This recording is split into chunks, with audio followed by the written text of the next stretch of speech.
volvemos a estar con todos vosotros en un nuevo directo. Esto será una primera parte, habrán más partes de este tipo de diálogo. Y hoy tenemos dos invitados, uno ya lo conocéis, que es Sergio Manuel Pop, y por otro lado tenemos a Carlos Delfino, que nos va a hacer la presentación ahora Sergio. Pero antes de empezar, yo quiero deciros que la manipulación del lenguaje, sabéis que es la palabra. Desde la palabra, yo lo que quiero decir es empezar de nuevo ya a darnos cuenta que, por mucho que se toquen estos temas, el lenguaje es la manipulación en sí. Pero claro, como hay gente que esto no lo entiende, pues traemos a expertos que realmente empiecen a desarrollarnos el por qué y el para qué no entendemos lo que ha sucedido, ¿no? En esta manipulación que probablemente empezó un poquito antes de la Sumeria. Y ahora doy paso ya a Sergio Manuel Pop y a partir de ahí que él haga su presentación y luego Carlos. Hola, conmigos, conmigas. Una gran alegría estar con vosotros, es decir, con los seguidores de Caja de Pandora y con los conmigos y conmigas de Monor. Y para mí este es un día, digamos, es un buen peldaño que vamos a realizar hoy, porque estamos en contacto con un nuevo conmigo, con un conmigo que es Carlos Delfino, que es catedrático de filosofía, es profesor y director de universidad.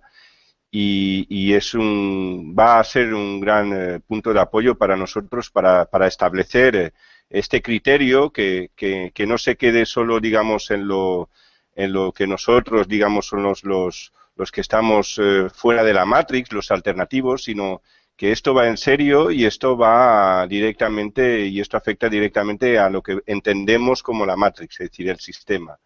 Entonces, voy a dar paso directamente, doy un gran saludo primero a ti, a Luis, buenas tardes, y también a Carlos Delfino. Hola, Carlos. Hola, buenas tardes. Buenas tardes Hola, para todos y un saludo para la audiencia de la Caja de Pandora, que siempre es muy amplia, y aquí estoy a las órdenes. Y entonces yo quería comenzar para que hagas, porque Carlos nos va a hacer una exposición un poco de la visión la visión filosófica de nuestra realidad. Entonces yo le voy a hacer una pregunta y él ya va a hacer la exposición y va a aportar su criterio y su sabiduría y sus conocimientos. Entonces, Carlos, mi pregunta era, ¿cuál es la finalidad o cuál es la finalidad de la filosofía? Es decir, ¿cuál es el fin de la filosofía? Bueno, desde sus inicios, la filosofía lo que pretende es explicar la realidad y en lo posible toda la realidad. Por ahí se enfocan aspectos particulares en algunos fenómenos, pero también solucionar problemas, porque la filosofía fue la madre de todas las ciencias. Y las ciencias se dedican a solucionar problemas también de la realidad. Y la filosofía, si bien las ciencias se fueron separando de la filosofía sigue acompañándolas como una reflexión sobre esa ciencia, es decir, metaciencia, una reflexión sobre esa ciencia. Así que, explicación de la realidad, ¿qué es esto que tenemos aquí que nos rodea? Y solución de problemas, ¿no?, a través de la ciencia. Entonces a mí, Carlos, me gustaría ya que nos aportaras, es decir, nos aportaras tu criterio y nos hicieras un pequeño desarrollo y también tus conclusiones o tu visión respecto al tema. Es decir, respecto, nosotros tenemos nuestra teoría, nuestra síntesis, si se puede decir así, de que el logos no está en coherencia, es decir, y es el causante del conflicto y por ende el daño que ha percibido y que ha sentido o que ha recibido la humanidad en los últimos tiempos o en los últimos milenios, si se puede decir así, durante el transcurso de la historia. Entonces, nosotros nos gustaría escuchar tu aportación. Así que adelante, Carlos. Una de las maneras que tenemos de explicar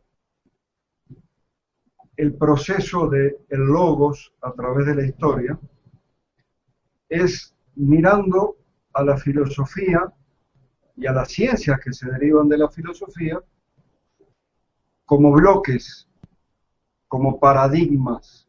En realidad la filosofía es una sucesión de paradigmas, y ahora vamos a explicar lo que significa paradigma.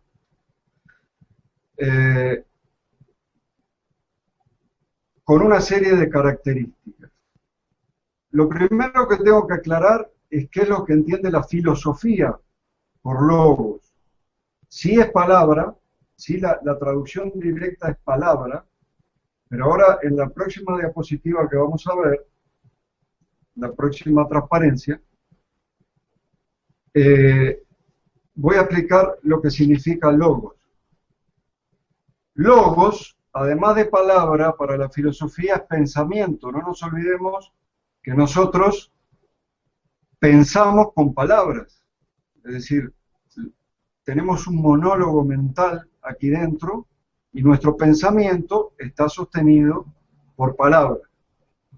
Pero además ese pensamiento es razonamiento. O sea, para la filosofía logos es palabra, como dice allí arriba.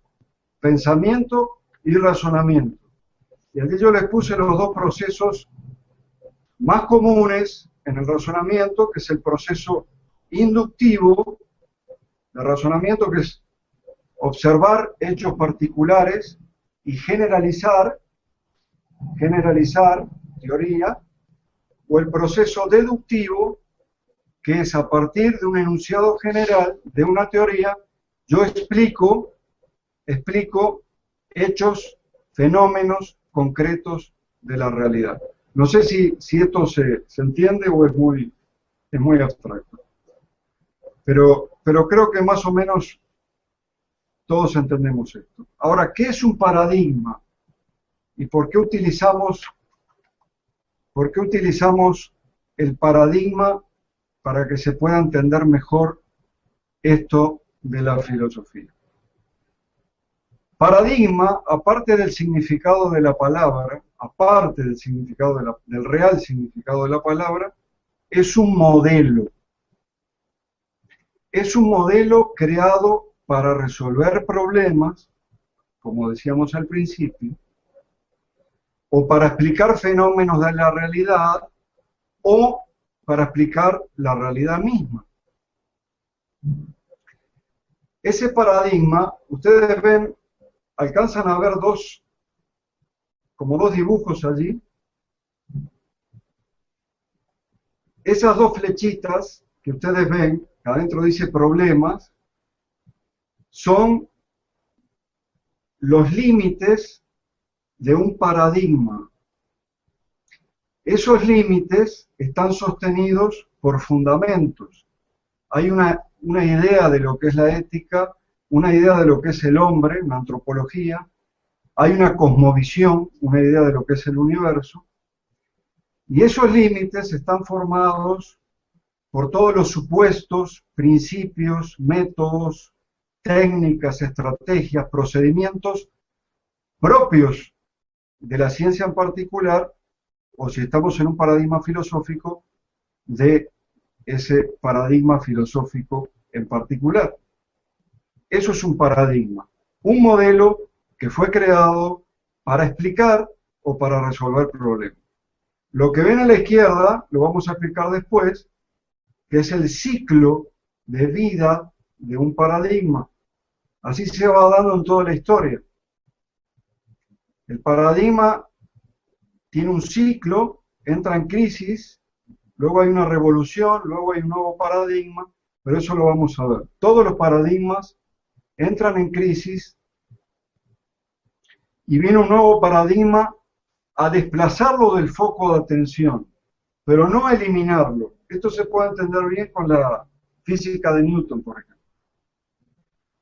Cuando la física de Newton, que se usó durante muchísimos años, se enfrentó a la relatividad de Einstein o a la mecánica cuántica, a la física cuántica, esos fueron nuevos paradigmas que de alguna manera desplazaron el foco de atención a la física newtoniana. pero no eliminaron la física newtoniana. La física newtoniana se sigue usando en este sistema, vamos a decir así, en esta realidad. La física cuántica tiene sus descubrimientos a nivel subatómico. La relatividad funciona en el nivel macro. Aunque la física cuántica se puede utilizar, los principios de la física cuántica, algunos la pueden utilizar en esta realidad, no se da de manera directa, sino que hay que hacer todo un trabajo allí psicológico. Lo importante que se entienda es que un paradigma no destruye el paradigma anterior, conviven, simplemente lo quita del foco de atención. La novedad ahora es la física cuántica, no la física de Newton, pero si ustedes van a las escuelas, se sigue enseñando la física newtoniana, porque se necesita, funciona en esta realidad. Sergio, no sé si queda claro lo que estoy diciendo en cuanto a los paradigmas. Estás con el micrófono apagado. Sí, está claro. Adelante. Entonces, en la próxima diapositiva, en la próxima transparencia, vamos a ver el primer paradigma que se dio en la filosofía, o que se dio en la filosofía, que se le denomina el tránsito del mito al logos. ¿Qué pasaba aquí? Hace 2500 años atrás, tal vez un poco más, vamos a ponerle 2000, sí, entre el siglo VII y el siglo VI antes de Cristo. Antes de que el paradigma del logos se impusiera, la actitud de la humanidad era predominantemente mítica. ¿Qué quiere decir esto? Que los seres humanos explicaban todo, cualquier fenómeno de la naturaleza, una tormenta con rayos, lluvia, ganar una guerra, todo lo explicaban a través de los dioses en plural. Esos dioses eran entidades que por supuesto nos crearon, mucho más poderosas que nosotros, y esas entidades se las podía calmar, se las podía de alguna manera tranquilizar. Algunas culturas utilizaban los sacrificios para calmar a las deidades, otros utilizaban ofrendas, pero siempre había una explicación. Si perdimos la guerra, debe ser porque los dioses del enemigo son más poderosos que los nuestros. Estaba hablando de la actitud mítica del ser humano como por el siglo VII antes de Cristo. Esa actitud mítica lo que hacía era divinizar todos los fenómenos de la naturaleza. O sea, si los dioses estaban contentos, entonces me iban a dar lluvia para que yo tuviera una buena cosecha, por lo tanto tenía que tener a los dioses contentos. Entonces ofrecía un sacrificio o entregaba una ofrenda, etc. Esa es la actitud mítica. Cualquier cosa que pasara se podía explicar. Si ganaba la guerra, era porque los dioses estaban contentos conmigo y me hicieron ganar la guerra. Si perdía la guerra, era porque los dioses estaban enojados conmigo y entonces perdía la guerra. Entonces, lo que pasó, Sergio, aquí, y a toda la audiencia, es lo siguiente. En un momento de la historia, ya vamos al siglo VI, la ciudad de Mileto, en Grecia, que es una ciudad que queda al oriente del mar Egeo, donde es Turquía ahora, ahí hay una cantidad de ciudades, pero específicamente la ciudad de Mileto tuvo unas características muy especiales. Primero, era una ciudad autónoma, estaba casi dentro de otro reino que se llamaba Lidia, gobernado por tiranos, y sin embargo había logrado un tratado de autonomía de tal manera que los milesios, los habitantes de Mileto, gozaban de cierta libertad en esa época. En realidad gozaban de mucha libertad. Cuando llegaron los persas e invadieron el imperio de Lidia con Ciro el Grande, el tirano era Creso en Lidia en ese momento, también conquistaron todas las otras ciudades aledañas cercanas a Mileto, todas, menos Mileto. No se sabe por qué no tocaron Mileto. Algunos dicen que por el tratado ese que ya había con Lidia, otros dicen que porque era tan importante que la defendían y los otros. Entonces, por algún motivo los persas no tocaron la ciudad de Mileto, así que Mileto siguió con esa autonomía y gozando de una libertad que no tenían otras ciudades alrededor. Entonces allí aparecen, empiezan a converger, es decir, a encontrarse, convergen allí muchas ideologías, muchas creencias, creencias que vienen del oriente por Persia, creencias que vienen por los fenicios, creencias que ya tenían los griegos, pero que se iban difuminando, y en esa ciudad que gozaba de libertad, algunos hombres empezaron a pensar con libertad, empezaron a pensar por sí. Al que se toma como punto de partida es Tales de Mileto.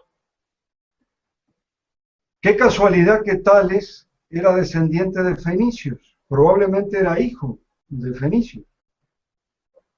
Los fenicios ya tenían ideas de la libertad del individuo, de la responsabilidad que tiene el individuo con la sociedad, todas esas ideas que después dieron lugar a la democracia, a la famosa democracia griega, ya estaban con los fenicios, y Tales de Mileto era un descendiente de fenicios.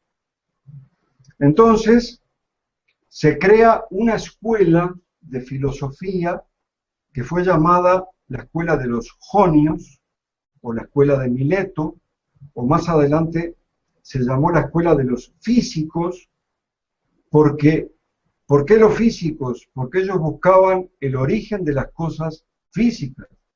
Lo que ellos estaban buscando era la fuente. ¿De dónde sale todo esto que yo estoy viendo? ¿De dónde sale toda esta realidad? Tiene que tener un origen. Para Tales, el origen primordial era el agua o el estado de humedad, porque, bueno, es fundamental para la vida, en fin, por una cantidad de cosas. Ese era su principio, arjé, es decir. Para Anaximandro, un discípulo de Tales, el principio era lo indeterminado, y ahí nos acercamos más a algo abstracto. Es algo innombrable, algo que no se puede nombrar, indeterminado. Y eso da principio a todas las cosas. Y así todos los discípulos anaxímenes y todos los que vinieron, ya se habló también en ese momento, un poco más adelante, del átomo, como una partícula indivisible. Eso quiere decir átomo, partícula indivisible. Y así vamos avanzando, todavía en el siglo VI, ya pasaron todavía estamos dentro de la escuela de Mileto, pero aparece la figura de Parménides. Pero Parménides, que es un poquito más cercano a nosotros, ya dio un paso más adelante. Entonces Parménides habla del ser con mayúscula. O sea, hay muchas cosas diferentes, objetos distintos, objetos diferentes, pero todos comparten una misma cosa. Todos comparten comparten el ser. El ser en griego es on. Y todas las cosas, todos los objetos son entes, ontos. Es lo que tienen en común. El ser es como que abarca todas las cosas particulares. Él se lo imaginaba como una esfera que abarca todas las cosas particulares, una esfera sin huecos, de no ser inmóvil, indivisible, eterna, no fue creada y es infinita. Y ese ser hace que todas las demás cosas sean. Ahora, para llegar al ser, decía Parménides que no hablaba de logos para llegar al ser. Para llegar al ser hablaba de otra cosa, hablaba del nous. El nous, para Parménides, era una captación directa, total, inmediata de una realidad. Así que él decía, por los sentidos normales, ustedes no van a llegar a ninguna verdad. La única manera de llegar al ser es por el nous, que los autores no lo traducen, pero yo lo entiendo como intuición.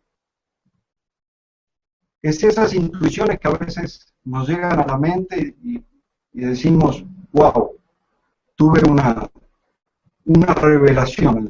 Ese tipo de intuición era la que hablaba Parménides, porque después eso lo corrobora Aristóteles. O sea, si bien hay muy poco escrito de Parménides, solamente quedó un poema de Parménides, y no completo, pero Aristóteles después es el que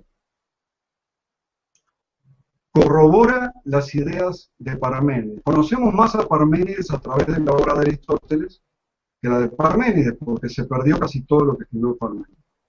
Pero Aristóteles corrobora que el nous de Parménides era la intuición. Entonces, para Parménides había dos caminos. El camino de la verdad, episteme, de ahí sale la palabra epistemología, que se recorre a través del nous y se llega a la verdad que es el ser, y el camino del error, o el camino de la opinión, doxa, que se recorre a través de los sentidos y del logos. Y ustedes van a tener allí, en el camino de la doxa, de la opinión, van a tener una opinión sobre algo, pero va a venir otro con una opinión contraria, y viene otro con otra opinión contraria, y siempre van a llegar al error, nunca van a llegar a la verdad. La única manera de llegar a la verdad es por medio del nous o intuición. ¿Sí? Esto es muy importante porque determina toda la problemática de la filosofía griega antigua, toda la problemática, que es cómo es posible que en ese ser, que es uno solo, e igual para todos, e inmóvil, haya una multiplicidad de cosas. Es el problema de la multiplicidad dentro de la unidad del ser. Grave problema que tal vez tengamos algún tipo de intuición ahora sobre cómo es, pero que en aquel momento quedó planteado como problema y sin solución. Heráclito, un contemporáneo de Parménides, agregó algo y dijo, lo que yo veo es que esta realidad está en eterno movimiento, está en eterno devenir. Dice, está bien, acá yo tengo un río, es un río, pero yo no me puedo bañar dos veces en el mismo río porque el agua siempre está fluyendo, así que no me baño dos veces en el mismo río. De la misma manera, el ser y todo lo demás está en constante movimiento, por eso para Heráclito el ser era como el fuego. Es un fuego, tiene la capacidad de ser, pero está en constante movimiento. Qué interesante las intuiciones que tenía esta gente. Fuego, energía, fuente, ¿no? Son muchas cosas que escuchamos hoy en día y que ya la tenían hace 2500 años. Eso es lo más interesante. A veces se cree que la filosofía son estupideces, pero la filosofía fue hecha por hombres que se admiraban de las cosas que los demás no se admiraban de las cosas que los otros explicaban a través de los dioses. ¿Ustedes no creen que la actitud mística murió hace 2500 años? La actitud mística la tenemos hoy en día. Atropellan a un amigo con un auto y fue la voluntad de Dios. Yo no sé de qué Dios puede ser la voluntad. Del mío no. Del mío no. ¿Ah? Pero la actitud mística la vemos hoy en día. También. Es mucho más fácil atribuirle a algo externo a mí y echarle las culpas de lo que pasa. Entonces, el tema quedó planteado. Heráclito no lo solucionó. Lo único que dijo es que ese ser estaba en constante movimiento. Y después vienen los dos grandes, en realidad son tres, Sócrates, Platón y Aristóteles. De los que hablamos se llaman presocráticos, y de los que voy a hablar ahora se llaman post-socráticos. Sócrates es un parteagua en la filosofía antigua, porque fue una figura muy famosa. Sabemos que no es un personaje de Platón porque hay otros historiadores antiguos que lo mencionan. Lo que pasa es que Sócrates no escribió nada de manera directa. O sea, todo lo que sabemos de Sócrates está en los diálogos de Platón. Platón escribía a través de diálogos. Un gran avance para la filosofía, porque consideraba que la filosofía se tiene que hacer en el diálogo. O sea, no a través de un monólogo mental, sino a través de un diálogo donde yo presento mis argumentos, el otro presenta sus argumentos, y en esa dialéctica, y ese es el método de Platón, dialéctico, en esa dialéctica vamos formando y vamos descubriendo cosas que de otra manera no podríamos descubrir. O sea, la humanidad concebida como un todo, no el descubrimiento de la verdad desde mi monólogo mental, sino a través del diálogo, porque la humanidad de alguna manera es como un todo. Y Platón decía que la verdadera realidad, el verdadero ser, lo real eran las ideas. Las cosas particulares participan de las ideas. Hay obviamente un celular ideal. Este celular es simplemente una sombra proyectada de la idea de móvil, como le dicen ustedes, o de teléfono, del teléfono ideal. Estaba como en otro mundo. El mundo de las ideas es el mundo verdadero. Y nosotros estamos en un mundo donde lo que vemos son sombras de las ideas. No que los objetos solamente participan, sino que vemos los objetos distorsionados con respecto a la idea de ese objeto. El caballo que estaban viendo en esa época era un caballo distorsionado con respecto al caballo ideal. Era apenas una sombra. Y ahí viene el mito de la caverna. Platón usaba muchas analogías. Y en el mito de la caverna, toda la humanidad está encadenada a un muro y contra una pared se le proyectan sombras. Y eso es lo que puede ver la humanidad, sombras. Algunos logran desatarse. Los que siguen el camino de la verdad, según Platón, logran desatarse y logran ir y conocer la verdadera realidad. Pero queda muy claro que para Platón, esta realidad que estamos viviendo no es la verdadera realidad. Es apenas una sombra distorsionada de la verdadera realidad. Y Aristóteles, y acá viene lo que expliqué del método inductivo y el método deductivo. Aristóteles, discípulo de Platón, ya fue mucho más allá que Platón. Además del método deductivo y dialéctico de Platón, utilizaba el método inductivo, por eso pudo escribir obras en cuanto a las ciencias naturales, y escribió muchísimo. yo lo que rescato, si está todavía la diapositiva bien grande, la transparencia, si es tan grande. Bueno, si ustedes ven la flecha gris, esa sería la conclusión que yo rescato como lo más importante de ese periodo. Aristóteles es el que establece las leyes del logos. Logos, lógica. Aristóteles establece las primeras leyes de la lógica formal. Y esas leyes de Aristóteles se siguen enseñando hoy en las escuelas. Yo puse ahí que permanecieron inmutables 2000 años, porque recién en el siglo XVII, o sea, estamos en el siglo IV con Aristóteles, recién en el siglo XVII, alguien se atreve a decir, porque Aristóteles después pasó a ser una figura casi santa, la palabra Aristóteles llegó a ser indiscutible. Francis Bacon, siglo XVII, es el primero que escribe que la lógica aristotélica no sirve para nada, solamente sirve para corroborar los mismos errores, no agrega conocimiento.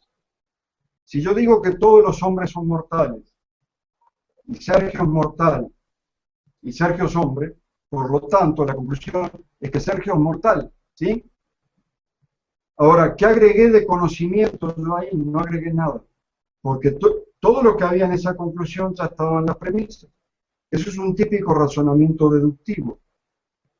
Todos los hombres son mortales, Sergio es hombre, Sergio es mortal. ¿Se entiende? Entonces, de esa manera, por la vía deductiva no vamos a llegar a ningún lado, decía Bacon, pero eso ya es otro paradigma en el siglo XVII, y fue el que propuso y adecuó el empirismo para la ciencia. No que el método deductivo se dejara de lado, el método deductivo complementa al inductivo, pero Bacon fue, y todos los ingleses de esa época, Bacon, Locke, Hume, son los que de alguna manera establecen las normas y las reglas del método inductivo en contra, pero ya pasaríamos a otro paradigma, no vamos a pasar todavía, del racionalismo, cuyo expositor era Descartes en el siglo XVII. Por eso digo que la lógica aristotélica fue inmutable y nadie la puso en duda durante 2000 años. Un paradigma largo, un paradigma que se sostuvo, hecho por un solo hombre y duró 2000 años sin ser alterado. Y ahora vendría otro paradigma, yo puse 4,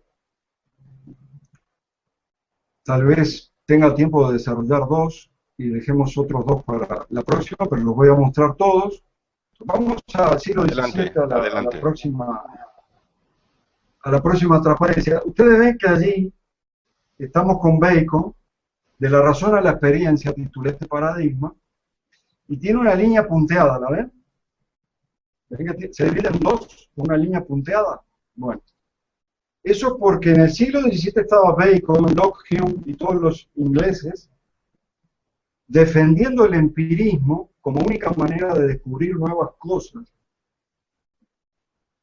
Y desde Francia había un paradigma contrario. O sea, el paradigma francés de Descartes era el paradigma racionalista. Descartes decía, solo podemos llegar a algo, a alguna verdad, a través de la razón, porque nadie puede salir de sí mismo y comprobar que lo que está viendo es real. Por ejemplo, anoche ustedes durmieron, soñaron, vieron cosas, tocaron cosas, escucharon cosas y pensaron que eso era real. Luego despertaron y se dieron cuenta que era un sueño. Bueno, ¿quién les asegura a ustedes que esta realidad en la cual estamos no es un gran sueño? Nadie puede asegurarlo. Nadie puede salir de sí mismo y comprobar que lo que está viendo es la verdadera realidad. puede ser una sombra, puede ser una mentira. Así razonaba Descartes. Entonces yo no puedo llegar a la verdad a través de lo que ven mis ojos, porque los sentidos además engañan. Así que nunca voy a llegar a la realidad, como dice Bacon, decía Descartes, a través de la observación de las cosas particulares. Ese era el método inductivo. Observo las cosas particulares y entonces generalizo en una hipótesis, se dice ahora, antes se decía ley, generalizo en una ley, y eso era lo que proponía Bacon. Bacon, cuyo paradigma se llamó empirismo, es el que luego, pasando el tiempo, estamos en el siglo XVII, en el siglo XIX, fue el que dio paso al positivismo de Comte, Augusto Comte. Ahora vuelvo a él. Descartes, el racionalismo de Descartes, también tiene toda una línea. Todo el siglo XVII en Francia se caracterizó por este problema filosófico, que es cómo hago yo para saber que lo que estoy viendo es lo real. Esa comunicación, o sea, yo sé que pienso, y como pienso luego existo, decía Descartes, ¿no? Como pienso, cogito ergo sum. Como pienso, luego existo. De eso no tengo ninguna duda. Ahora, los objetos, ¿cómo sé? Yo no puedo salir de mi propio pensamiento. ¿Cómo sé que esos objetos son reales? Y todos los que siguieron a Descartes en Francia, Malebranche, todos los que lo siguieron, estuvieron con el mismo problema de la comunicación entre el pensamiento, el sujeto y el objeto. ¿Sí? Yo puse a Kant allí porque Kant tiene una postura conciliadora entre el empirismo y el racionalismo. Para el racionalismo, el sujeto es el que conoce. De alguna manera el sujeto crea el objeto, como se dice. El sujeto crea la realidad. Qué suerte que Bacon no conoció, porque si no le hubiera ido muy mal la mecánica cuántica. ¿Eh? No conoció la física cuántica. Para Bacon, lo que veíamos es lo que es. Así que el conocimiento se daba en la simple observación del objeto. Para Descartes, no. ¿Verdad? Y para Kant era una postura intermedia. Lo que me da el objeto es un caos de sensaciones. Todavía no se hablaba de energía, sino un caos de sensaciones. Y lo que hace la mente humana es acomodar, ordenar ese caos de sensaciones, y así se logra el conocimiento. Ni sujeto, ni objeto, sino que ambos a la vez crean el conocimiento para Kant. Kant después da lugar al idealismo alemán, y ahí se va a Alemania, siglo XVIII, etcétera, etcétera. Y luego el empirismo, vuelvo a Bacon, inglés, da paso, sigue el empirismo y da paso al positivismo de Comte. Comte dice directamente, miren, aquello de la actitud mítica de los seres humanos, eso era la infancia, eso era de niñitos, eso eran cuentos de niños, es decir, directamente. La filosofía que vino después fue la adolescencia de la humanidad. ¿Sí? Y la ciencia, que es lo que estamos ahora, es la etapa adulta de los seres humanos. Según Comte, la ciencia iba a solucionar todos los problemas del ser humano. Todos. Era cuestión de tiempo, era cuestión de esperar, pero con el tiempo la ciencia iba a solucionar todos los problemas. Hay muchos que en el mismo siglo XIX, y ahora vamos a ver en la próxima transparencia, ya se dieron cuenta de que la ciencia no iba a solucionar todos los problemas, y en el mismo siglo XIX hay otro paradigma que es el análisis del lenguaje. Allí pongo a tres, no se puede dejar de mencionar a Saussure, que fue prácticamente el padre de la actual y conocida semiótica, aunque él no empezó con la semiótica, sino que empezó estudiando el sánscrito y justamente empezó haciendo idiomas comparados, y la tesis de él, lo que lo llevó a la fama, fue cómo empezaron a ingresar las vocales a los idiomas. No sé si te suena, Sergio. Cómo empezaron a ingresar las vocales en los idiomas que no tenían vocales. Esa fue su gran tesis, lo que lo llevó a la fama. Pero también fue muy criticado. Era lo que se llamaba una lingüística estructuralista, porque para él el lenguaje no era más que un sistema de signos arbitrarios que respondían a ciertas reglas. Y lo que había que hacer era estudiar esas reglas y de ahí íbamos a llegar a alguna conclusión. En contra de eso vienen todas las escuelas de lo que se llama filosofía analítica o análisis lógico, que son de corte empirista, como el Círculo Lógico de Viena. Yo puse a Wittgenstein allí, porque Wittgenstein, en su vida hubo un cambio de paradigma. Él empezó con el análisis lógico del lenguaje, un tratado lógico-filosófico, y lo que hacía era analizar los textos desde el punto de vista lógico. Eso luego da pie a toda una escuela, el Círculo Lógico de Viena. Pero luego, en una segunda parte de su vida, pasa a una postura más pragmática.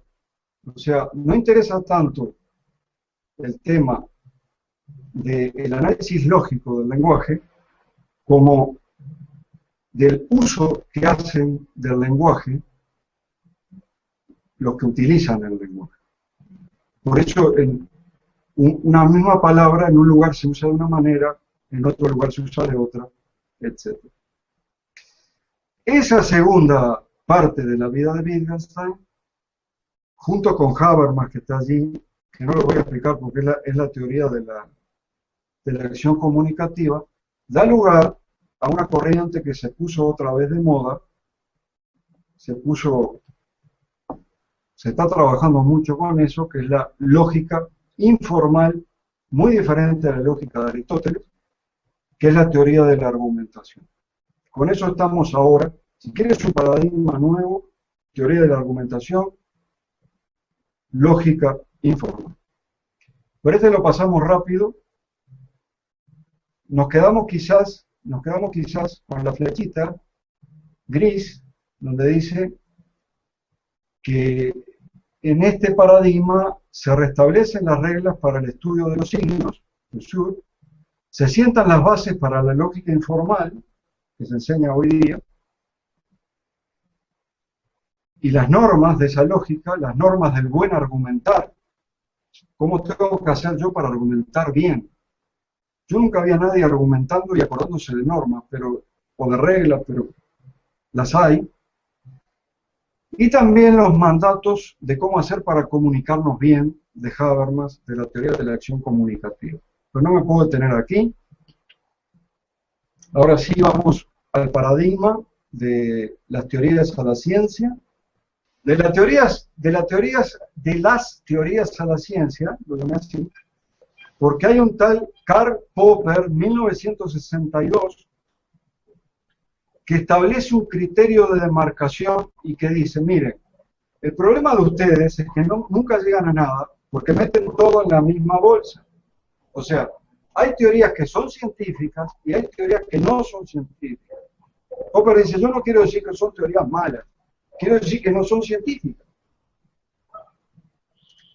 El psicoanálisis para Popper, si hay algún psicoanalista acá, con todo mi respeto, queda fuera de la ciencia.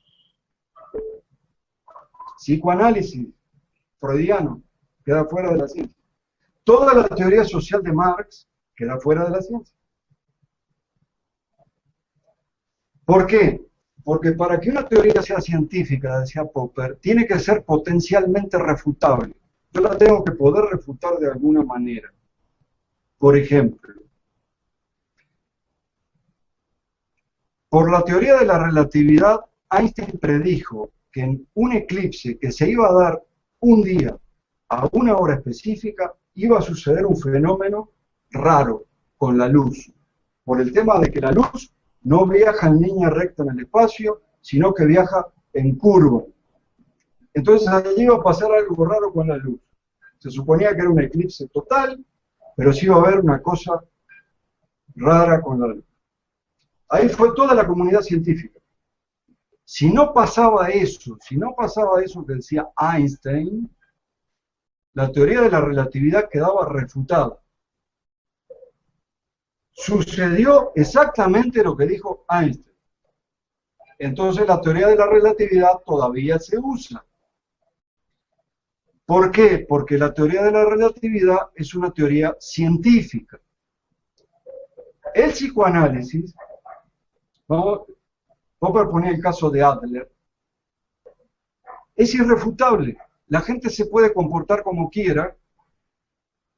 Adler o Freud o cualquier psicoanalista lo va a poder explicar desde su teoría. Y decía Popper, hay una persona parada a la orilla de un río, y entonces ve que hay otra persona se está ahogando. Adler decía que toda la conducta humana estaba motivada por el afán de poder. Si todo lo que ustedes hacen es por el afán de poder.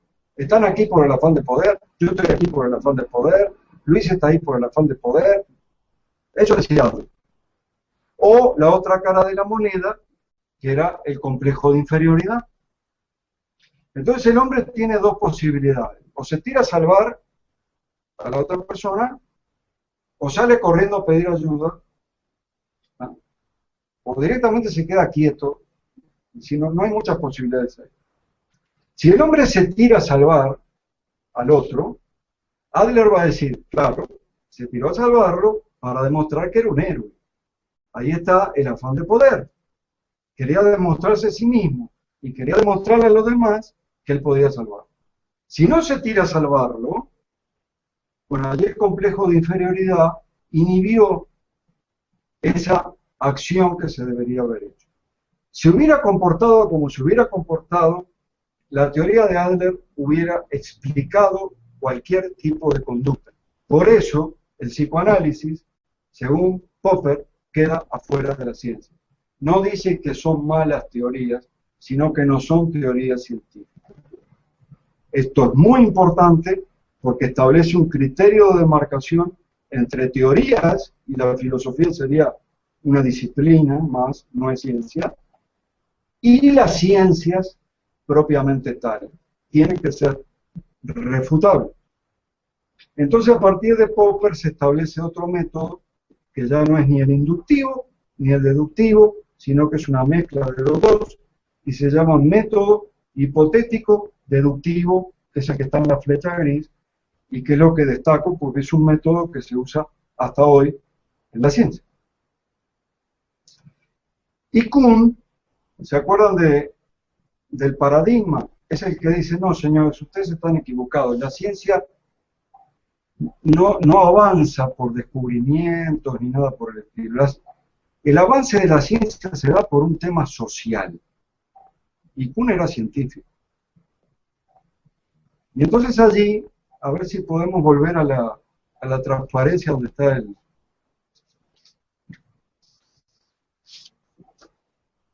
el paradigma. A ver si podemos volver a esa transparencia. Decía Kuhn, hay un ciclo en los paradigmas, un ciclo que siempre se da. Observó durante mucho tiempo e hizo un estudio sociohistórico muy detallado y él se dio cuenta y vio que los paradigmas funcionan así. Ustedes tienen una P arriba, ¿verdad? En ese círculo. Ese es el paradigma establecido, es el paradigma que la sociedad y la comunidad científica aceptan. Es un paradigma que soluciona algunos problemas, que resuelve algunos problemas. ese paradigma empieza a no funcionar para lo que fue hecho. O sea, muchos problemas empiezan a no resolverse, empiezan a multiplicarse. Entonces, cuando un paradigma deja de funcionar, que era un modelo, ¿se acuerdan que era un modelo construido para solucionar problemas o para explicar fenómenos? Cuando un paradigma deja de solucionar los problemas para el que fue creado, entra en crisis. Esa C significa crisis. Cuando entra en crisis, entramos en un periodo de incertidumbre. Piensen en el paradigma económico mundial global actual. Yo creo que nosotros, en ese paradigma, estamos en el periodo de incertidumbre. No sabemos lo que va a pasar. ¿Ya? Entonces viene alguien, o un grupo, y lo que hace es una revolución, según Kuhn, en el buen sentido. O sea, propone un nuevo paradigma. No sé qué paradigma van a proponer en el económico, pero en teoría se propone un nuevo paradigma, un nuevo modelo. Ese paradigma va a estar sometido a una cantidad de ataques, porque hay mucha gente que vivía en el antiguo paradigma, comía del antiguo paradigma, y no se va a resignar a que le cambien la regla de juego ahora. Entonces va a atacar ese paradigma.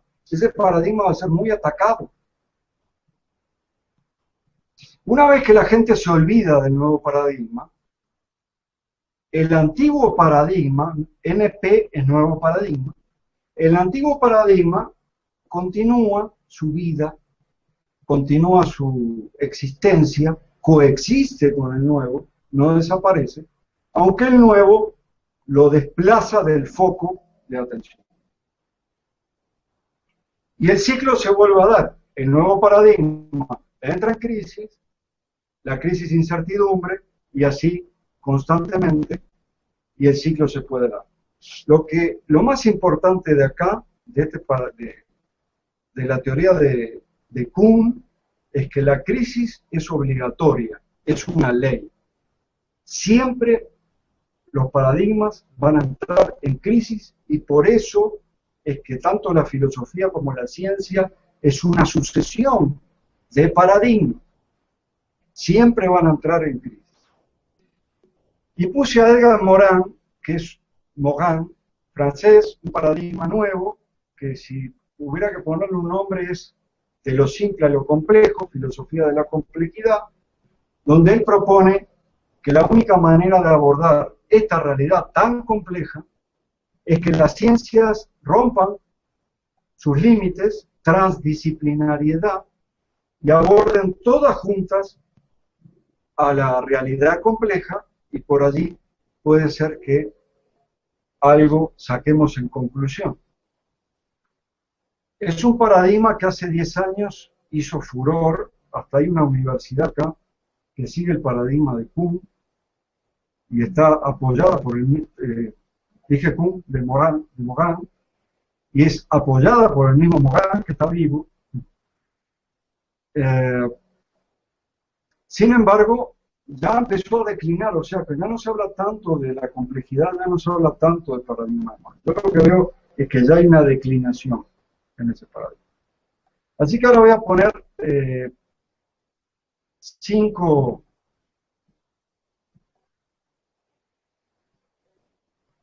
5 patrones, vamos a decir así, que es lo que yo veo en todos los paradigmas.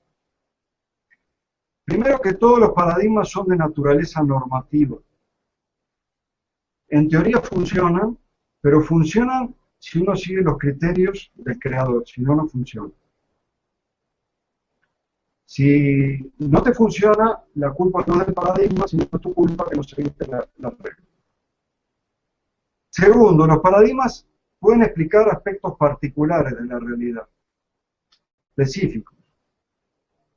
Pero siempre son mucho más los problemas, pueden explicar y pueden resolver algunos problemas específicos, pero siempre son mucho más los problemas que no solucionan, y siempre quedan más preguntas que respuestas, y ni pensar, destaco allí, de respuestas o soluciones universales.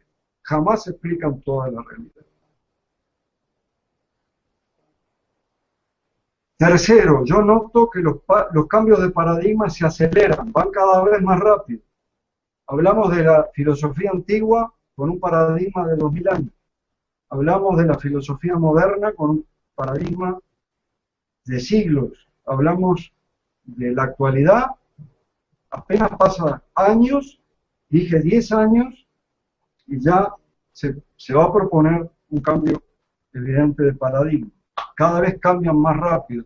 Hay como una aceleración de la historia.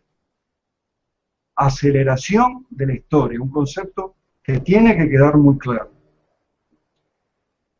El cuarto, ya lo había dicho, algunos son muy prometedores como la física cuántica. Yo respeto y admiro mucho a los que logran extrapolar los descubrimientos de la física cuántica y lo utilizan en su terapéutica, pero ahí tienen que hacer todo un trabajo psicológico, subconsciente, porque no es de aplicación directa.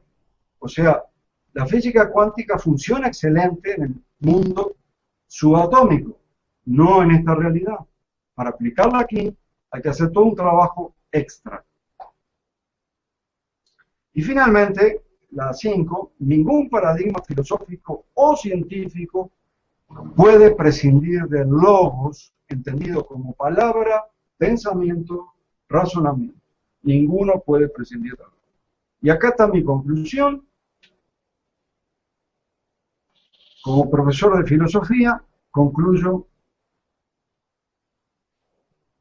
tomando la tesis de Sergio, de que el mismo lenguaje, o sea, el logos, la herramienta de trabajo que utiliza la filosofía y la ciencia, están tergiversados, están manipulados, están cambiados. Las palabras no significan lo que se supone que tienen que significar y esa mala significación queda en nuestro subconsciente. Entonces sí admito que hay muchos seres humanos que dedicaron su vida a tratar de resolver problemas de la realidad, pero si el logos, el mismo logos ha sido manipulado a través de la historia, a propósito, por el sistema, para someternos, entonces eso explicaría la ineficacia de los paradigmas anteriores, de los paradigmas actuales, y también garantiza el fracaso de todos los paradigmas que vendrán. Esa es mi conclusión, tomando como válida la tesis de Sergio, a quien le doy la palabra ahora.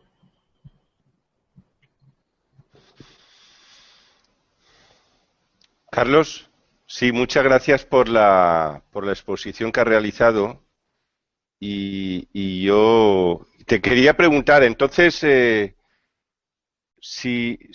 digamos, si el logo no está en coherencia, es decir, lo que se pronuncia o la herramienta de comunicación no está en coherencia, es decir, asentar unas bases, es decir, crear un paradigma, por muy buena intención que haya, siempre nos va a llevar al fracaso, ¿verdad? La respuesta es afirmativa. La respuesta es afirmativa, siempre nos va a llevar al fracaso, porque la misma palabra, si está mal, luego, de alguna manera, el concepto mismo se va a deformar. La palabra, como decía Saussure, la palabra, el signo, tiene dos cosas. Lo que se pronuncia, el significante, la voz, y el significado que es el concepto. La voz, lo que se pronuncia, puede querer decir una cosa, pero luego lo que se pervierte es el significado, el concepto, como pasó con nous. Parménides hablaba del nous como una intuición directa, pero unos añitos más cerca nuestro, vino otro Anaxágoras y ya le cambió, ya dijo que nous no era intuición, sino que nous era una inteligencia con voluntad propia que dirigía el orden cósmico, prácticamente una divinidad. ¿Me entiendes? Entonces sí creo que el real significado de la palabra es muy importante. Sí creo que lo han tergiversado, sí creo que lo han cambiado por control. Esto también lo dijo Habermas. La razón, como la entendemos en Occidente, es un instrumento de control. Esto lo dijo Jürgen Habermas no hace mucho tiempo. La razón, como la conocemos en Occidente, es un instrumento de control. Pero la razón, Carlos, está inducida a través de las palabras, es decir, para poder, todo lo que es el razonamiento está expresado o expuesto a través de palabras, ¿es correcto? Es correcto. Por Entonces, eso decía, Habermas lo que proponía volver al método dialéctico y decir, vamos a llegar a conclusiones en el diálogo, en la comunicación, por eso tiene una teoría de la comunicación. Así solitos no vamos a llegar a nada jamás.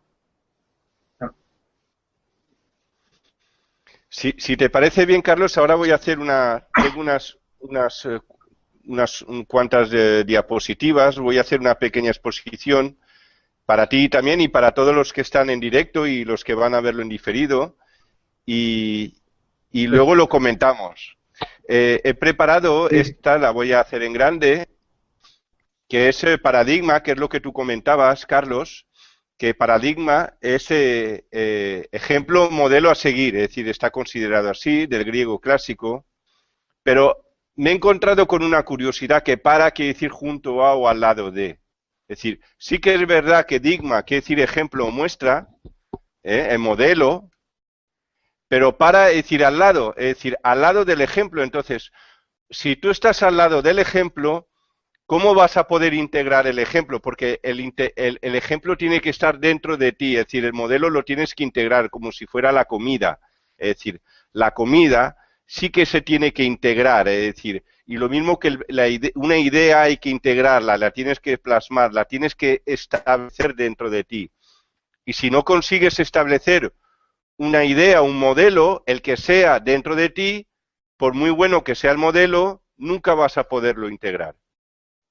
Nunca, y tampoco vas a poder conceptualizarlo, es decir, nunca vas a poder discriminarlo, porque no lo vas a tener contigo, lo vas a tener al lado. Voy a poner la siguiente. Entonces, a mi criterio, para que esto estuviese dentro de ti, tendría que llamarse endodigma, es decir, en coherencia desde Grecia, es decir, luego se podría analizar anteriormente, pero desde Grecia tendría que ser endo, que quiere decir dentro del modelo, es decir, ya de por sí la palabra paradigma no explica la palabra paradigma, porque para el sentido de paradigma se tendría que expresar como endodigma, que es dentro del modelo. Y aquí es lo curioso, que he estado mirando dentro del diccionario, y aquí está lo curioso. Bueno, perdona, quería presentar un modelo de endodigma, es endodermo, que quiere decir dentro de la piel, o endogamia, que es una relación dentro del grupo familiar, o endógeno, o de la raza, si se puede decir, dentro de la relación, dentro del grupo, y endógeno, que es dentro del origen, para explicar un poco cómo que sí, hoy en día en la actualidad, endo es una palabra aceptada y adaptada en el hispano, pero para paradigma no la han utilizado. ¿Por qué? ¿Por qué han utilizado para endodermo, endogamia y endógeno sí, y para paradigma, que tendría que ser endodigma y así poder integrar ese modelo y no tener el modelo aparcado en un lado?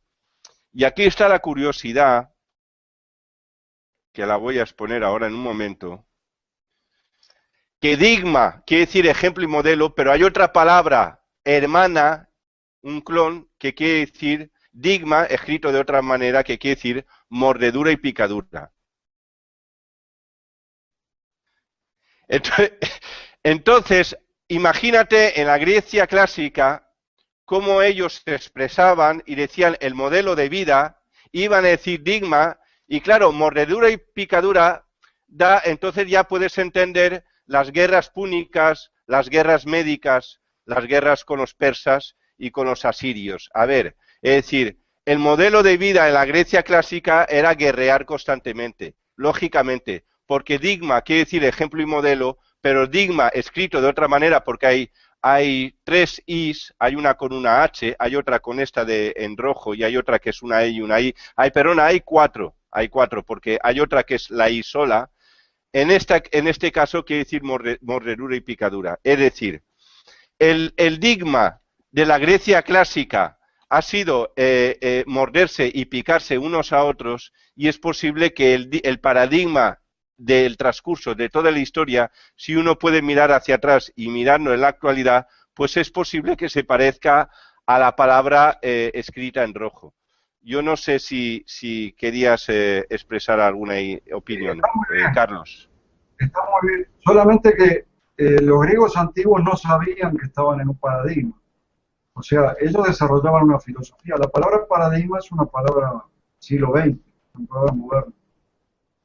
Pero claro, sí que utilizarían... Pero claro, sí que utilizarían digma como modelo, digo yo. Lo utilizarían como modelo de vida. No dirían paradigma, pero sí que dirían digma como modelo, supongo. Tal vez Parménides decía, bueno, para mí la realidad se explica con este modelo y utilizaría, supongo, la palabra paradigma, porque realmente era un modelo. Tú que eres arquitecto, en aquellas épocas, según lo que leí yo, se utilizaba en lugar de en 2 dimensiones, se hacía una maqueta del edificio, en 3 dimensiones, en chiquito. ¿Sí? Esa maqueta, ese modelo se le decía paradigmata. Y de ahí se empezó a usar la palabra como modelo. Era el modelito que hacían en chico para luego hacer un edificio en grande. Eso es lo que se escribe en las historias de la filosofía. Sí, se tendría que haber usado. Lo que está claro que digma en este caso para mí tiene una trampa, es decir, y si miramos con el paradigma, los modelos actuales y los pasados, es decir, es posible que la otra palabra, la que está escrito en rojo, que quiere decir mordedura y picadura, es posible que se haya integrado bastante bien, es decir, en esta sociedad. Es decir, ahí está el conflicto del idioma, el conflicto del logos, es decir, no con las palabras actuales, sino incluso con las palabras de entonces. Hay una coherencia con el sumerio, donde ponen en el lenguaje sumerio que dig quiere decir paralizado, y ma interior, es casa, ma quiere decir interior la casa, es decir, también si nos vamos un poco hacia atrás y luego resumiré o diré por qué pongo el lenguaje sumerio, pero también, digamos, es una manera, si quieres, de someter, si se puede decir, someter a la población. Si esto fuera cierto, digamos, son mensajes claros para someter a la población, es decir, a la población civil que está dentro de un supuesto paradigma. También quería yo presentar otra respecto al logos. Sergio, antes de continuar, no se te ve. Te estaba diciendo, vale, ahora ya te veo. Vale, es que he abierto Me hace mucho sentido presentación. Eso de que desde el sumerio significa una parálisis interior. Me hace mucho sentido porque una vez que un autor llega a una conclusión, se paraliza y no lo mueve de allí. Y lo va a defender con su vida. ¿Sí? De tal manera que cuando se propone otro paradigma, vienen las críticas y vienen los ataques. ¿No? Esto del sumerio me hace mucho sentido. Cuando un autor llega a una conclusión, ahí se paraliza. Es muy difícil que tenga una mente abierta y diga, bueno, yo estoy abierto a otras soluciones, estoy abierto a otras ideas. No. Yo tengo este paradigma, yo llegué a esta conclusión, esto es mío, y lo defiende a muerte. Hay como una parálisis, ¿sí? Eso me hace mucho sentido. Voy a presentar la siguiente Y lo del paradigma como la piedra del escándalo también me hace mucho sentido.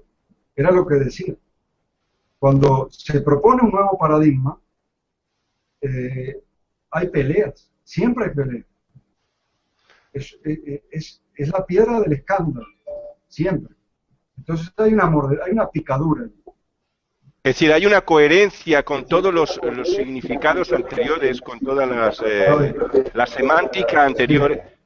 Es decir, vemos en la correlación del tiempo, vemos que hay una coherencia, es decir, hay una posibilidad de que sea real, que haya sido partícipe toda esa semántica anterior en los momentos actuales y los pasados. Yo, aquí quería... sinceramente, sin que esté muy tirado de los pelos, yo ya me tiré tanto de los pelos que ya no tengo, pero sin tirar mucho, estos significados antiguos, para mí, de alguna manera, influyen en esos modelos científicos, en esos modelos filosóficos que se suceden a través de la historia. Esos significados que capta nuestro subconsciente y que después en el momento menos pensado, o en el peor momento, largan ese significado. Ahí te están atacando desde el otro paradigma. Yo estoy en así que tengo que atacarlo. Y yo en realidad, defiendo mi paradigma porque estoy paralizado aquí y no me muevo de aquí, sí me hace significado. Está claro. Voy a presentar la siguiente, que es con la palabra logos. Espera, Sergio, me gustaría hacerle una pregunta yo a Carlos antes de continuar. Sí, dime. Porque él ha dicho, en la mecánica cuántica, bueno, dices que no es aplicable al físico, pero hay una ley universal que dice que lo que es arriba es abajo. ¿Por qué él cree realmente que no se puede utilizar en lo físico? Aunque sí sabemos que a través de la hipnosis o de otros tipos de protocolos en terapia, que modificamos esas líneas de tiempo.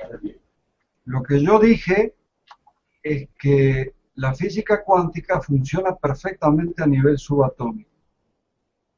Y que cuando tú la aplicas a este nivel, a la vida cotidiana, tienes que hacer todo un trabajo psicológico, todo un trabajo incluso subconsciente, para que las personas puedan comprender esos descubrimientos de la física cuántica. La física cuántica descubrió muchas cosas importantísimas, que todos estamos conectados, elimina la dualidad, cantidad de cosas que chocan contra las creencias actuales de las personas, entonces tiene que hacer todo un trabajo psicológico. Eso es lo que quise decir. No que no se pueda aplicar. Lo que tú estás citando es esa Hermes Trismegisto, Sí, sí. en la tabla esmeralda, como es arriba es abajo. Estoy de acuerdo con Hermes en eso, de que como es arriba es abajo. Y estoy de acuerdo con que los descubrimientos de la física cuántica son descubrimientos universales y sí se pueden aplicar. Pero se pueden aplicar con todo un trabajo. Si no, pregúntale a los que hacen terapia con la física cuántica. Se tienen que esforzar mucho. No, no te lo preguntaba para aclararlo un poco más porque no lo había entendido bien. Pero sí, O sea, yo soy de personas que utilizan la terapia cuántica. Entonces, sé cómo funciona y si el terapeuta se lo cree, lo hace bien, pero como el terapeuta no se crea lo que está haciendo, no tiene ningún el terapeuta sabe que estamos todos conectados. El terapeuta sabe que nosotros de alguna manera creamos la realidad, más que de alguna manera. Sabe todo ese tipo de cosas. Pero para hacérselo entender al paciente, tiene que hacer todo un trabajo psicológico y subconsciente y eliminar una cantidad de prejuicios y eliminar una cantidad de preconceptos. Eso era lo que yo te decía. Fíjate que los paradigmas que sí funcionan y que no tienen objeción ninguna son los de el nivel subatómico o son los del nivel astronómico, como la relatividad. Nunca los paradigmas de este nivel funcionan. Te tienes que ir a otro nivel, o abajo o más arriba. Pero de acuerdo que como es arriba es abajo. Eso igual explica el hecho de que no estemos en coherencia y por lo tanto hacemos resistencia y por lo tanto no fluye con nosotros. ¿Carlos? Hacemos mucha resistencia y no lo terminamos de entender. La física cuántica te demuestra que estamos todos conectados y que todo está conectado. Y lo decimos, y por ahí la frasecita de moda, todos somos uno, pero no lo terminamos de sentir. Lo entendemos con el logos, pero no lo captamos con esa intuición que hablábamos hoy, al menos con esa. Ya no digo de que lo sienta que en mi corazón, de que tú eres yo y yo soy tú, eso ya no lo siento. Directamente te lo tengo que decir con toda honestidad, es muy difícil de sentir, ¿verdad? Aunque te lo esté demostrando la física cuántica. Pero el hecho es que nos han fragmentado. Sí, yo creo que estamos experimentando la individualidad, pero no creo que nos hayan desconectado totalmente. Totalmente. Como fractales de la misma fuente, el hecho de salir de la misma fuente hace que tengamos una conexión, ¿verdad? Y eso de crear la realidad creo que no es tan difícil de entender, porque cada uno, ante el mismo horizonte de sucesos, una persona siente una cosa y la otra siente exactamente lo contrario. Una persona le pone cierto tinte más bonito y otra persona le pone un tinte de oscuridad. Entonces, y estamos ante el mismo horizonte de sucesos. Entonces yo creo que no hay dos personas en este planeta que vean exactamente lo mismo. Así que eso de crear la realidad, para mí tiene mucho sentido, aunque no es fácil de comprender. Para que las personas entiendan el proceso de creación cuántico, bueno, eso tienen que irse a preguntar a un terapeuta de física cuántica, porque primero lo va a someter a una serie de métodos, pero no serían métodos la palabra, sino que tiene que hacer todo un trabajo interior, sacar una cantidad de prejuicios, sacar una cantidad de preconceptos y entonces entender cómo es ese proceso de creación, que sí es real y que sí está demostrado por la física cuántica.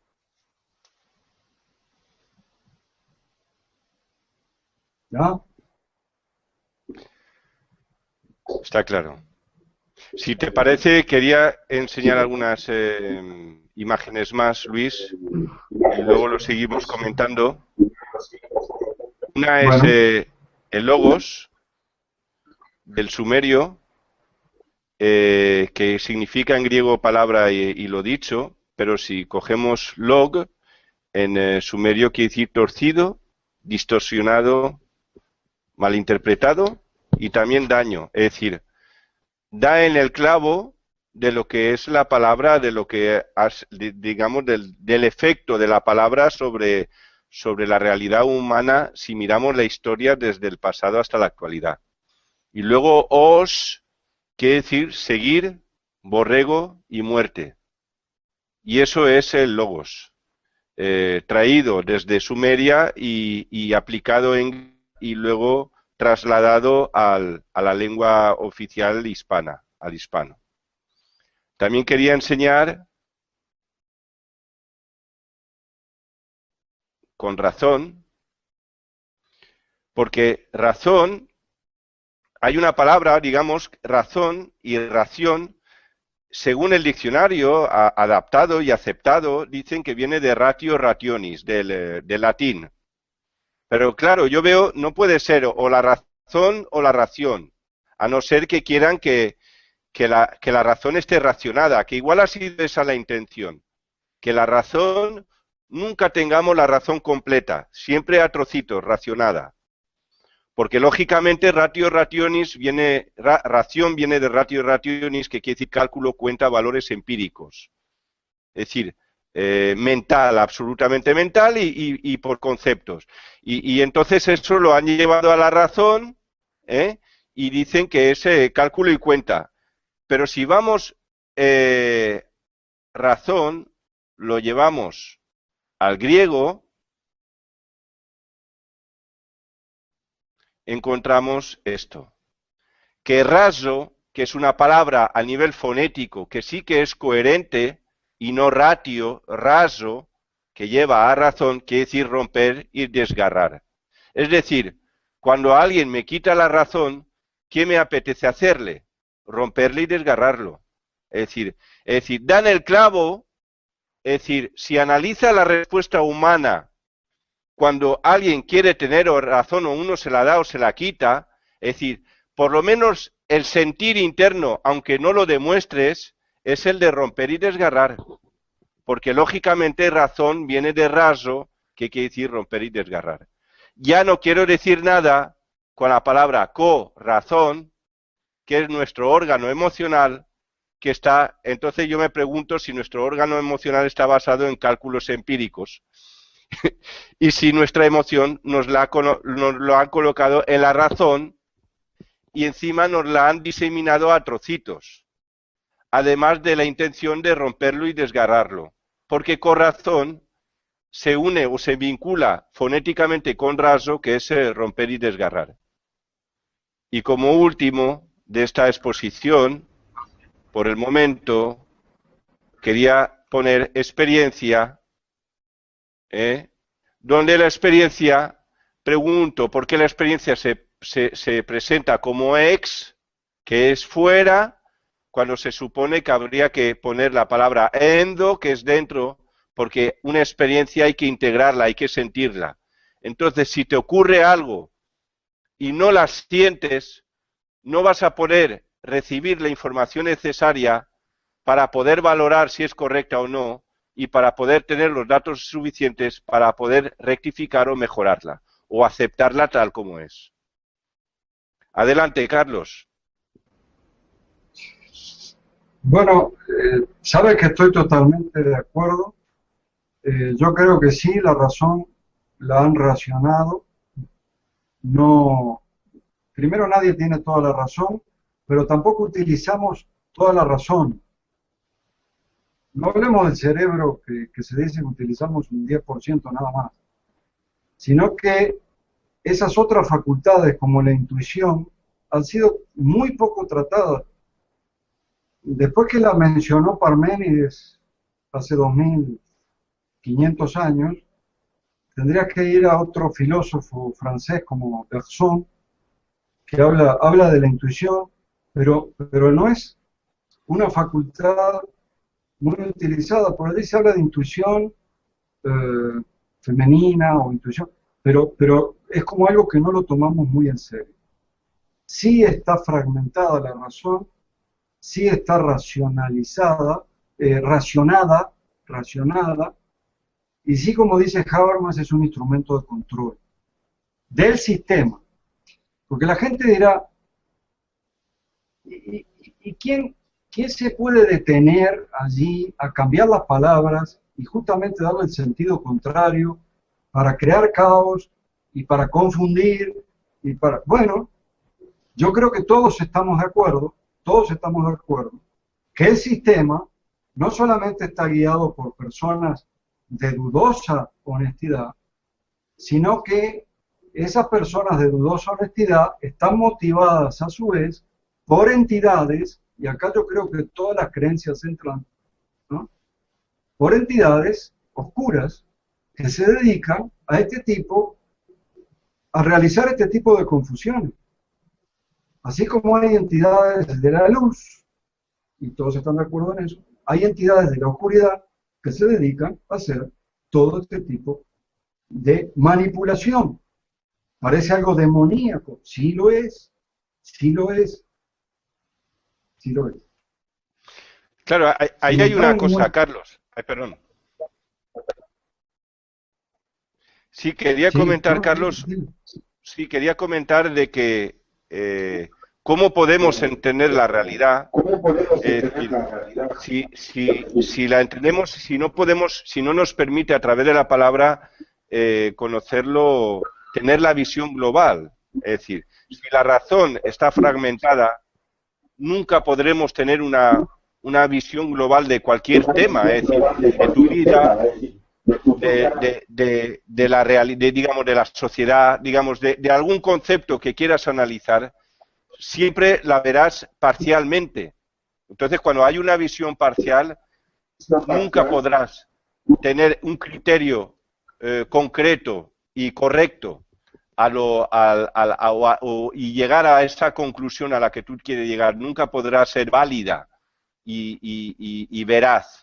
Porque si no hay una visión global del tema, no podremos tener los datos suficientes para poder llegar a una buena conclusión. Pero claro, la palabra no nos lo permite. No nos lo permite, porque nos han fragmentado la razón. Yo creo que, y ahora me pongo fuera de la filosofía y fuera de la ciencia, creo que tenemos que empezar o aprender a utilizar otras facultades.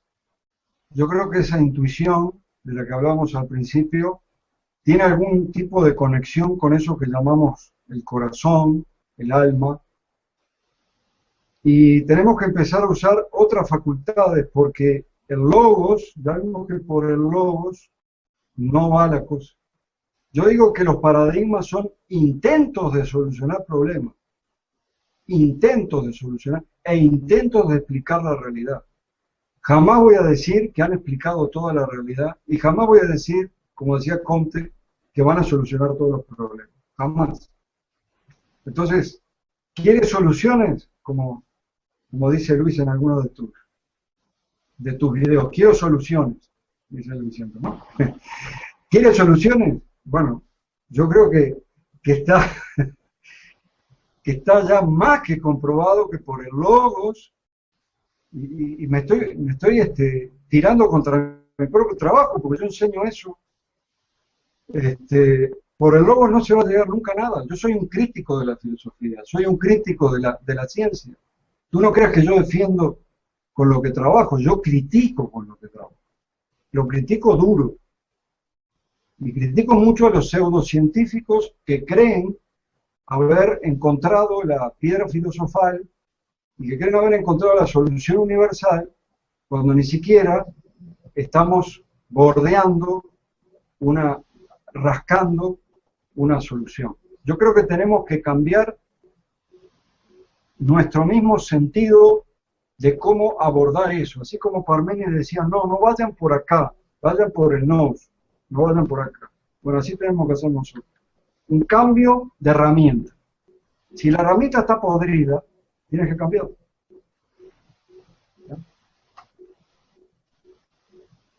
¿Te parece?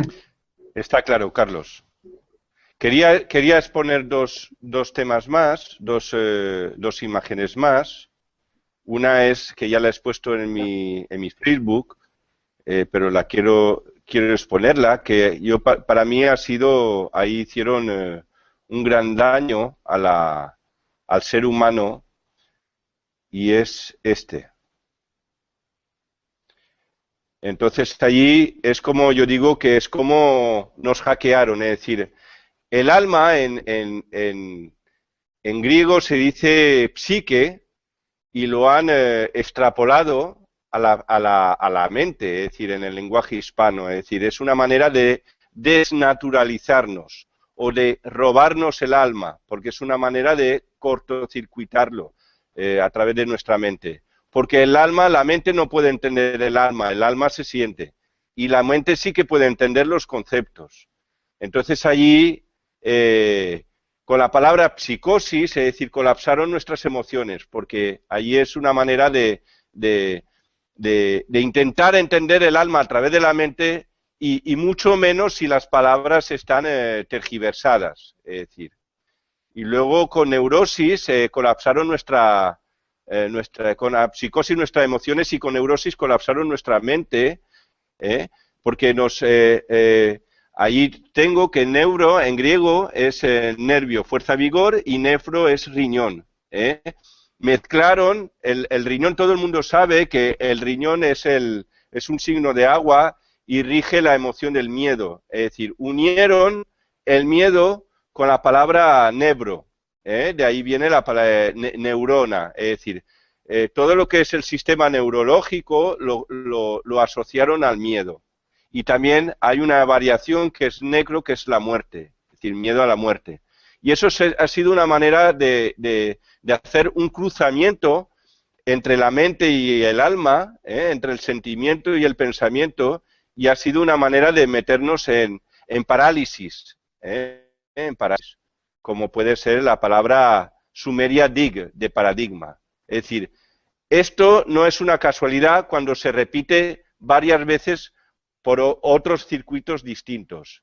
Y aquí quería presentar o exponer como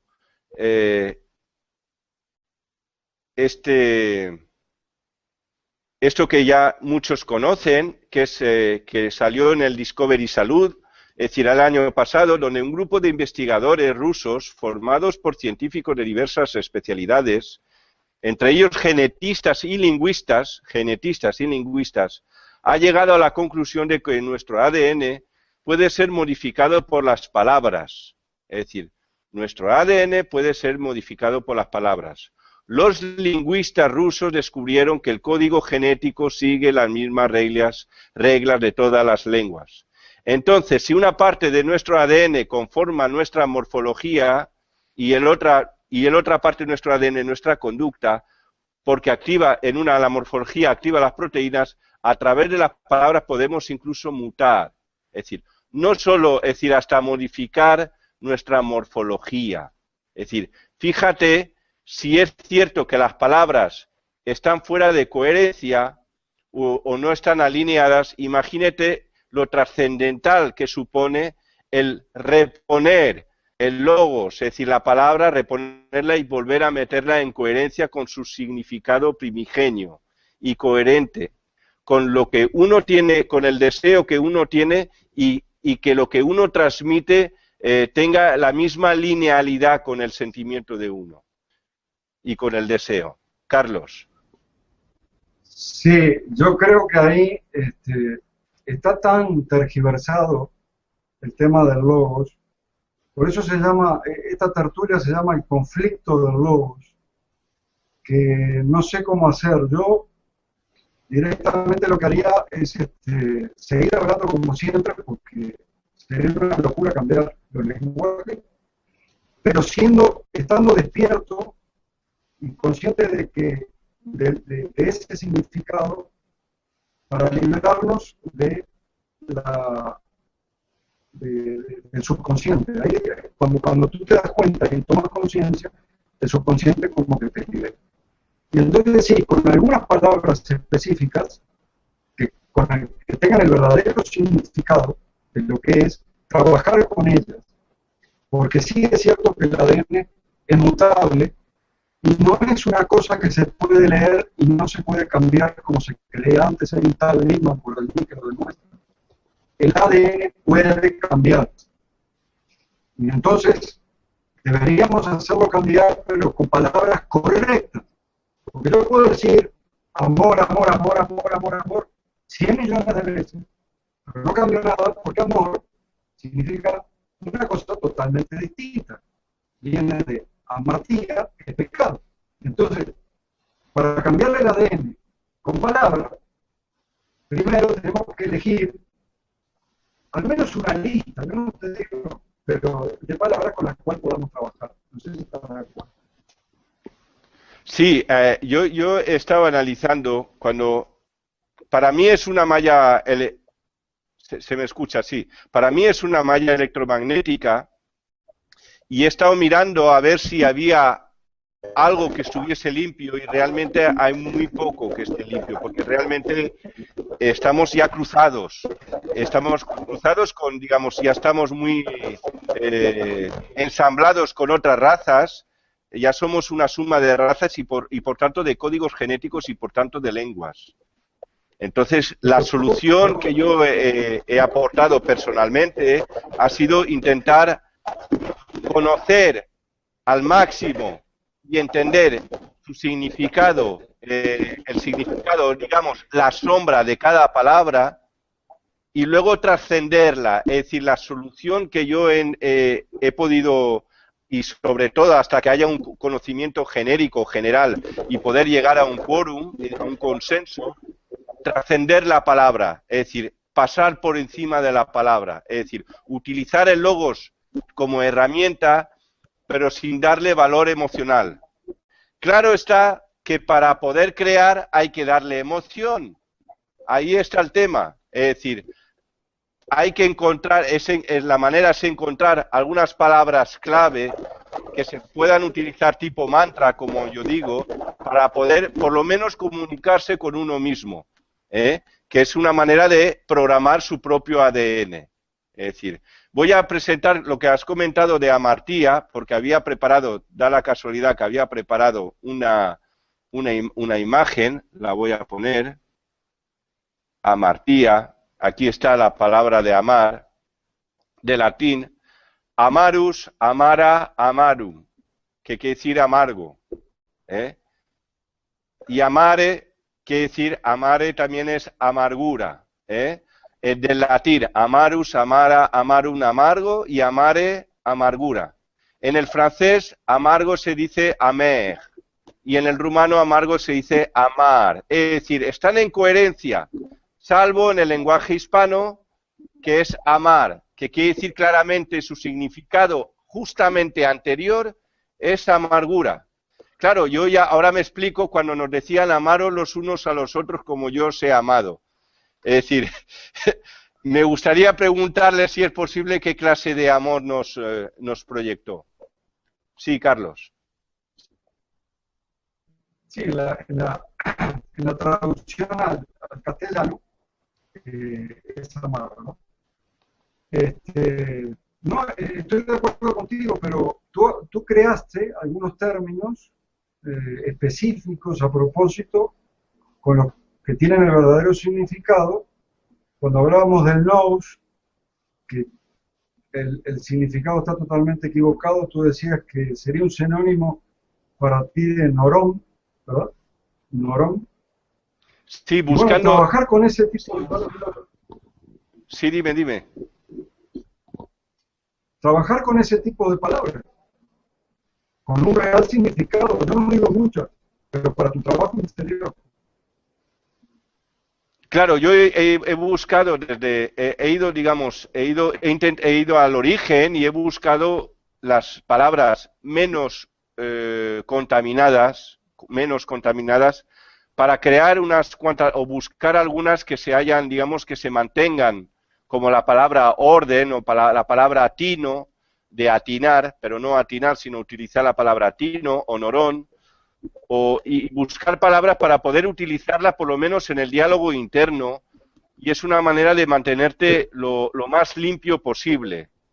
Es decir, solo que cuando de todas maneras, si hay alguna palabra que pueda estar algo contaminada o que pueda tener su sombra, es bueno conocer la sombra, porque en el momento que tú conoces su sombra, ya no puede actuar sobre tu consciente, tu actitud, ya no te puede dominar.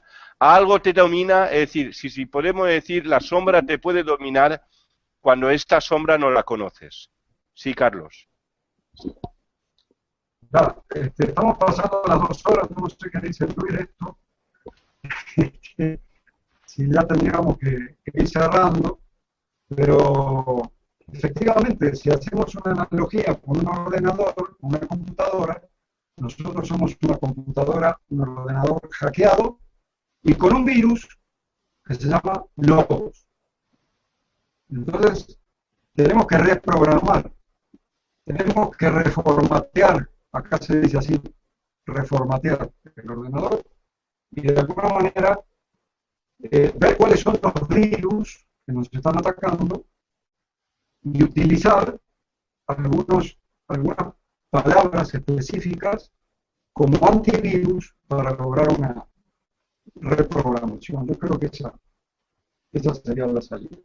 Pero por el camino de los paradigmas científicos, excepto la física cuántica, y por el camino de los paradigmas filosóficos, no creo, y se me hace muy difícil que se llegue a él. Yo en un rato tengo que volver a la universidad, algunos colegas me estaban escuchando, no sé si me van a dejar entrar ahora, pero realmente eso es lo que pienso. Realmente eso es lo que pienso y es lo que creo y tengo mi derecho a pensar.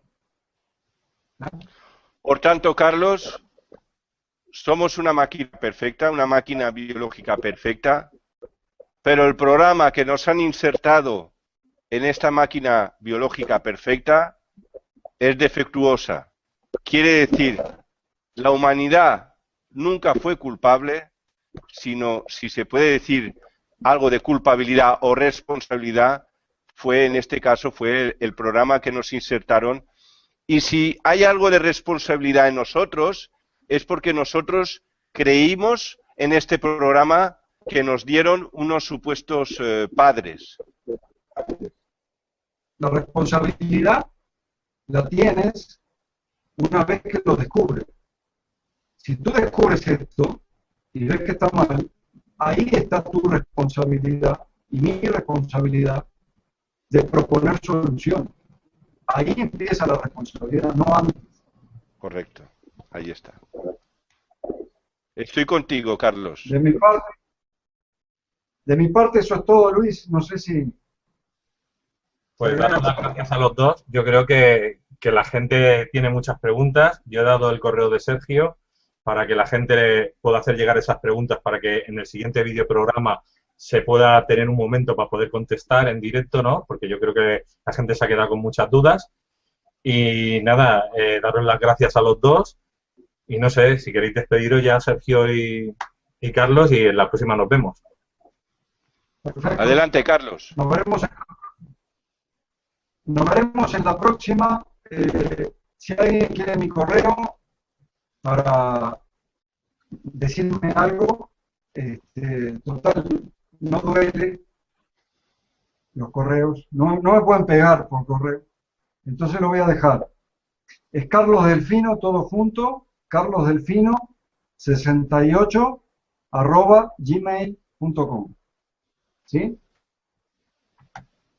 Por si alguien lo quiere anotar. carlosdelfino68@gmail.com. A las órdenes. Bueno, Gracias. Carlos, muchísimas gracias de corazón. Para mí ha sido hoy un día, digamos que hemos dado un salto importante. Ha sido una manera de, digamos, de concretar y de encontrar un apoyo más ya dentro de la Matrix, porque esto ya sí se puede decir a nivel simbólico, es decir, ya dentro del sistema. Y me alegra mucho ya de encontrar mónada, como yo llamo, que es la humanidad, monos y monas, es decir, seres humanos despiertos. Entonces, para mí hoy ha sido un salto a un peldaño más en la escalera que estamos subiendo para llegar a donde queremos llegar, es decir, a llegar a volver a encontrar nuestra coherencia y, por tanto, nuestro poder, es decir, poder autogestionarnos como siempre hemos querido y siempre hemos buscado. Así que gracias por escucharnos. Os mando un gran con brazos, como digo yo, con brazos, con los brazos, un mango con brazos. Y nos vemos a la próxima vez y muy bien. Ya hemos podido, gracias a Carlos, hemos podido aportar a todos vosotros una nueva información y un nuevo ampliar el enfoque para poder justificar más lo que está ocurriendo y poder realizar esta denuncia de lo que nos ha ocurrido, de lo que han hecho con el ser humano en los últimos milenios, que ha sido tergiversar el logos y por tanto causarnos un severo daño a la mónada, a la humanidad. Un gran beso. Luis.